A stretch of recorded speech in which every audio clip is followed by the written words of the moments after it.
How to fix YouTube not available in this region on Android. First thing first, you're going to have to go ahead and open up your YouTube app. And then you're going to have to see if your problem is in a specific video or if it's on all of your videos. And after it might be you first need to check your internet connection.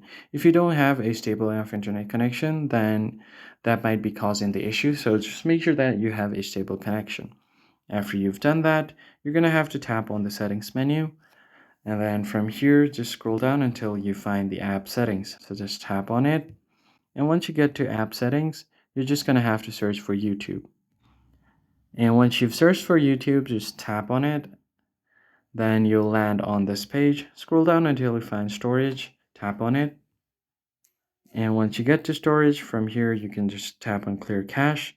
And if you want, you could also try to clear all of its data. It will completely refresh the app, and after doing so, head over to permissions and make sure that the location permission is allowed. And once that is done, you should be good to go.